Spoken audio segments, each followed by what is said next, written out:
Hey guys, I told you I would be back. We've taken some time. Check out this artwork in the background, would you? So I am here with my lovely friend Shivanni. I met Shivanni, was it April this year? Date with Destiny. Yeah, we were at a Tony Robbins event called Date with Destiny. And oh my God, both of our lives were quite impacted by what happened there. And we've been on our own little journeys, which we were on before, but boy, have we been on some serious journeys since. And I really wanted to spend some time with Shivanni today and talk about a book that she has, just like me, vomited out very quickly. I call it vomiting. It's like vomiting. It's just like, it just comes out, blah. And, you know, she'd written a book and then just put it aside and went, no, I don't think this is it. And then did it again. And then now this book has just literally come out of her. And I really want to talk about it. And it's about why women stay, which I think is a really good question. Now, myself personally, for those that know me, know that I've been married and divorced before. And, you know, you when you're in any form of relationship, whether it's a friendship or a marriage or even if you're not married, you are going to ask yourself, whether a guy or a girl, you know, why am I staying in here, or should I be staying in here, or, you know, how do I know when the right time to go is? So this is what I wanted to talk about today. So I'm going to turn the camera around and we're going to literally have a chat to Shivanni about her soon to be released book on, you know, why women stay. So hang on a sec, guys. Alrighty, here we go. All right, so Shivanni. Hi, everyone. Now, feel free to ask any questions while we're doing this. And for those of you that actually watched the Melbourne Cup, got no idea if it's actually finished or what's going on there. Yeah, it's Melbourne Cup today. We had no idea. We're in Queensland. We don't know what's going on. Fascinated. Is that fascinating? Yeah. We'll be the whole fascinator. Yeah, we are fascinating. fascinating. That's exactly right. So Shivanni. So why women really stay. Yes. Now, we all know why women stay, but why women really stay. Now, actually, let's just answer that first bit for the men out there about why women stay. Because, you know, because a lot of men are going to ask this question too. This is not just for the women, but the men are going, well, why do women stay then? Okay, so, well, really, the context of this is why women really stay in a domestically violent relationship. That's where this is. Right. Men also have the same problem. So why do men stay in that kind of environment? Why? Is it financial? Is it emotional? Yeah. Is it because you have kids together? Is it, or you're needy, you need that person, or you can't be alone, you need somebody all the time in your life? Or is it the cultural thing, which often, most, because it's so taboo to have a divorce. Yes. Like, especially these days.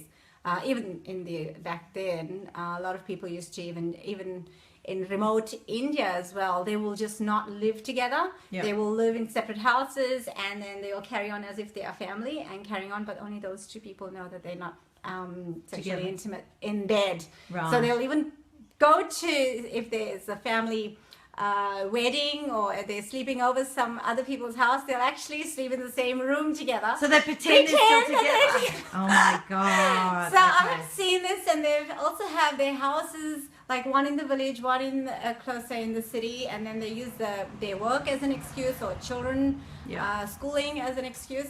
So people stay, if you know, for different reasons. Yeah. When you come down to the actual person, because this is like my old story. Yeah. And so why did I stay? Was many reasons. Okay. And you know, you don't really realize, you think that person's going to love you forever. When you get married, you don't think that you're gonna divorce one Well, you day. don't go into it with that in mind, do Nobody you? ever does, right? So Mel's done it twice, and she never. No. So I've done it once, and there's a whole lot of lessons to be learned. And I think when you're in your comfort zone, you don't want to get out of there. Yeah. And for all the other reasons that we just discussed, and then the physical abuse, you know, I also was so physically abused, And only when it started happening to my kids and I started realizing these things that he was doing to my kids, then I was like, you will never do that to my kids. Yeah. So that's when I was like, still I took him back. Like we broke up and we, and you think, oh, he will change. So that's the main reason women stay. Okay, he will change. And you think it for years, and she has so much of hope that everything will be okay. Yeah. And then she's in this fantasy line, like we were talking about. Fantasy, because we grew up in Disney World, right? Yeah. They grew up the Disneyland shit on TV. Yeah, and so you grow up with this subconscious being all bombarded by, your past and all that. And you think he will change. And no way in hell he is going to change. If he is violent, the basic platforms, the basic foundations are not there for change. Okay. So, next step. Why do women really stay? Is for her own need to feel significant, for her to have certainty, for having that love and connection. And the domestic violence cycle is that, you have your honeymoon period where everything's great and dandy. And then you go into, the uprise of the tensions in the relationship, and then you have your big explosion fight, like a climax. Yes. And then you have your meltdown, and then you have that honeymoon period again when somebody says, sorry, I love you, thank you, and forgive you. Yeah? That's what they call, the makeup sex. I never understood that because I don't do makeup sex. It's like, man, we had a fight. Do not touch my bits. I'm telling you, you are barred from my bits. So I never understood people that do this makeup sex, but apparently makeup sex is quite powerful. It is most amazing sex. Okay. Yeah. Okay. All right. Well, we've got that. So that's another reason why we say, because the makeup sex is great. So you get a reward at the end. So you will never do something that you're not going to get rewarded for, right? Ooh. So there you go. Okay. The other so we're satisfying the pleasure center of our brain. Because we're getting a reward. So you're getting that dopamine hit, so that's snort of cocaine. Exactly. Oh my God. This makes a lot of sense. It is so sadistic. Okay, yeah, it is so sadistic. It is ironic and it's paradoxical. Because it takes two to play. This isn't just a one-way thing. This is, you start feeding on each other, don't you, to a point, and then you brainwash yourself into this cycle, and then it's how do I get out of it? Yeah. Okay, so why do women really, really stay? Okay, so that's the later parts of my book. So why do they really, really stay? How can somebody stay in a relationship like that for so long? Like I stayed 14 years, okay, and it's still happening tomorrow. I'm having my divorce. Yeah, this is okay. So guys, this is part of why I've come in today, because we're doing our little celebration, because it's about finalizing something that's taken 14 years to get to the point of finalizing. So so it's a mini celebration. It is amazing. It is a release of my life. This is the celebration of my life. So this is like a pre-divorce party, hey? Yeah. Okay. Yep. So for this is going to be the release of my book soon. Okay, so the really, really stay is your needs. What do you need? Like you have your 5 human needs or 6 human needs, I forget how many human needs we have. You mean the certainty, uncertainty, significance, those needs? All those needs, connection, love, growth, and contribution. And so somewhere in there, you're trying to maintain that kind of your need. Wherever your need is, you're going to have to figure that one out. And I'm sure Mel will go through the significance and all that. Yeah. But some of you might already know. So you're trying to satisfy those needs. And when you which one is that? That one is the I'm getting a blank because I'm so excited. You're talking about the significance one? Well, I just completely lost it there. No, that's okay. So, that's all right. What was the question? Why women really stay? Okay, it's because she is always asking this question. How can I make it better? But she's making it better. How can I change him? How can I fix it?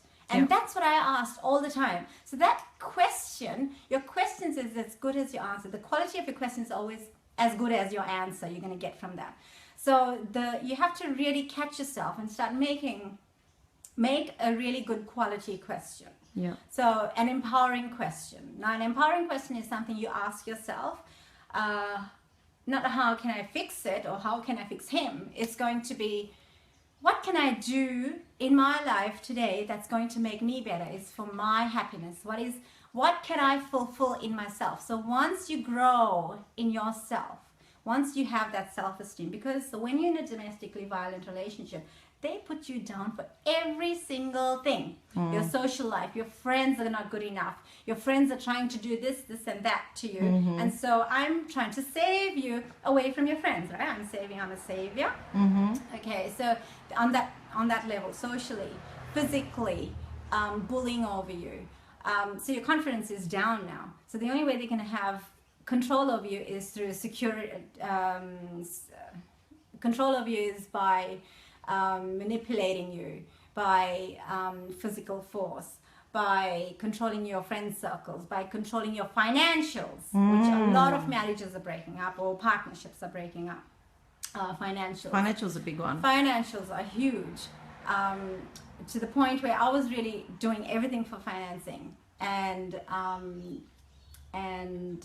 I didn't even have a say in my own bank account, right? So it was really, really bad. And I didn't get to go. I mean, if I was still together with him, I would never have the blessing to meet this beautiful woman. And so financially, sexually. So I had all of that, and verbally, so putting down. And you cook. I used to cook beautiful meals, like Indian meals, like 3-course. He was treated like a king. And he would never comment like, oh, this is so yummy, this is beautiful, It's never good enough. Yeah, never good enough for anything. And yet other people comment, and everyone says how beautiful I am. And I knew this, and I got my post-grad. I'm quite qualified, and I have been put down for mentally, physically, spiritually. I'm not good enough for anything. I'm a great singer. You didn't know about this. I'm a great artist. You can see that. Yeah, I got that up here. And I'm quite intuitive. So all of those things I've been put down for. And so now it's just a matter of building up. And ladies and men who have been abused, if you're watching, you are watching because you've been abused at some point and at some level.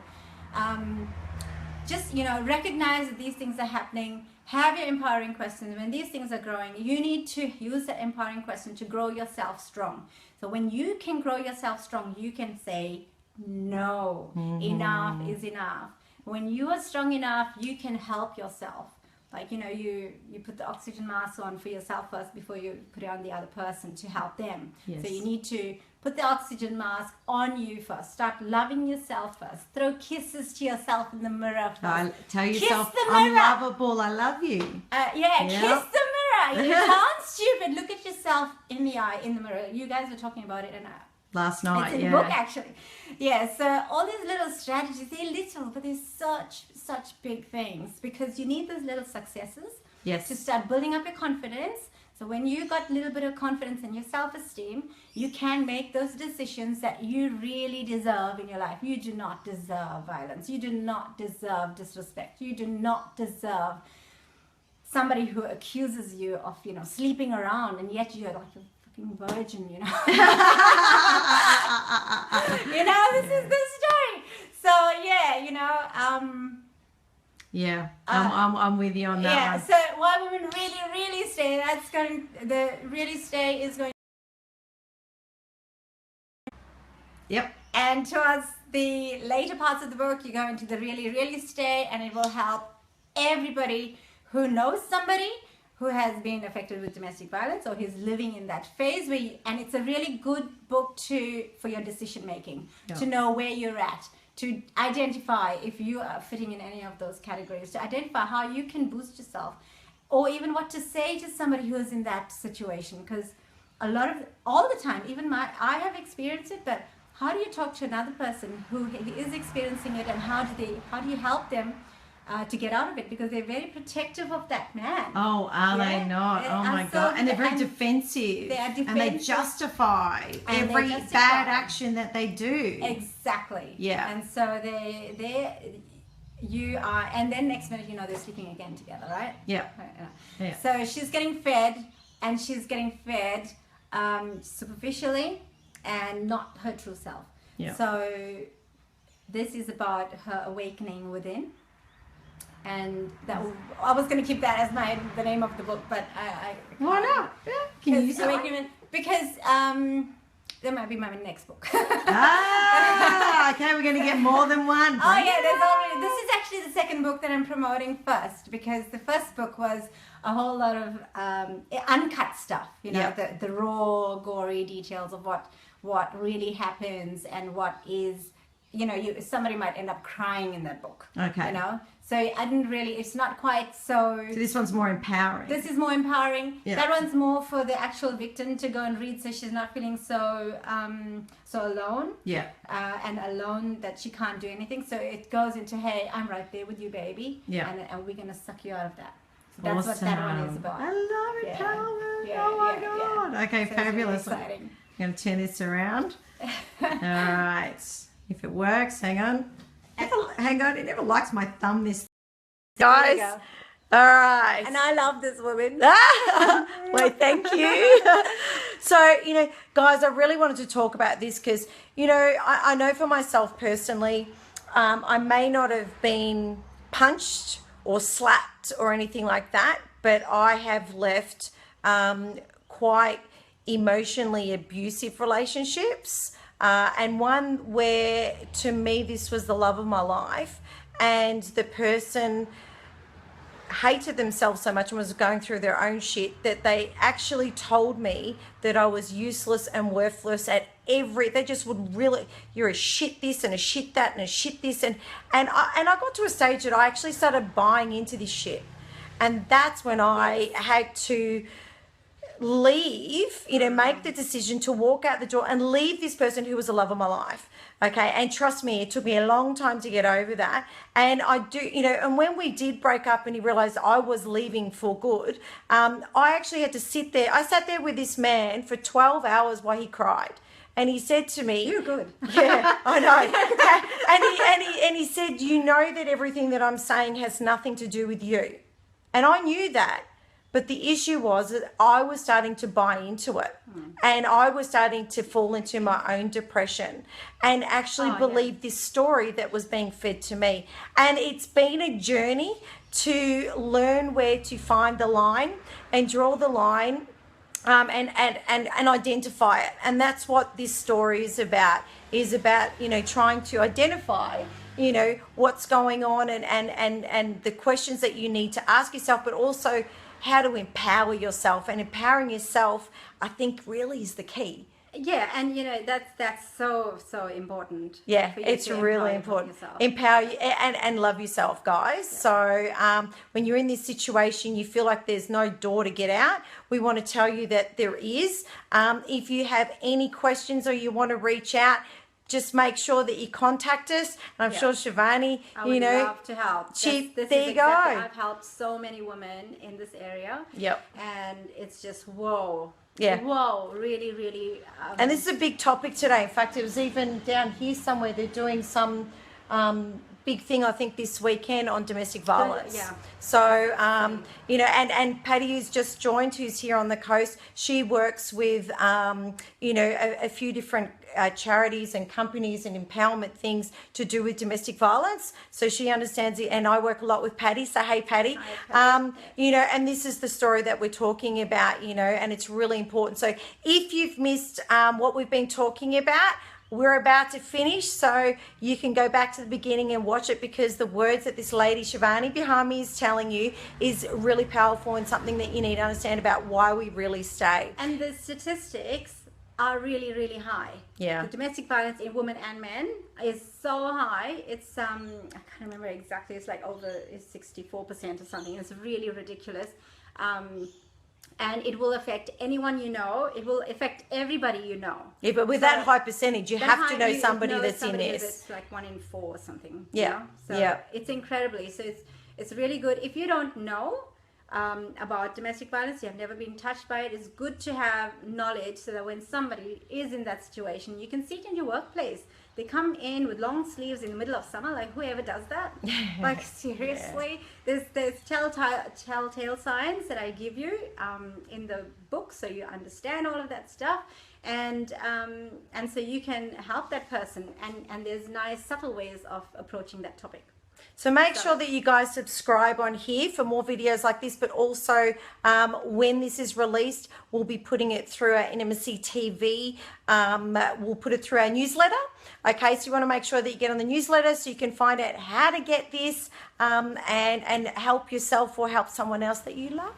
Okay. And you know, the government websites are really good. They do give you that support for shelters and Beyond Blue and all of that. But what are we talking about? Something deeper. Yeah. You know, something really internally that hits home. Something that's insightful and a lot of experience in that area. Okay. So awesome. Well, anyone call us, let us know your story. Yeah, exactly. Share your stories, guys, because stories are powerful, and trust me, you might help someone that you didn't think needed it. Yeah. So until our next episode, bye from us. Toodles.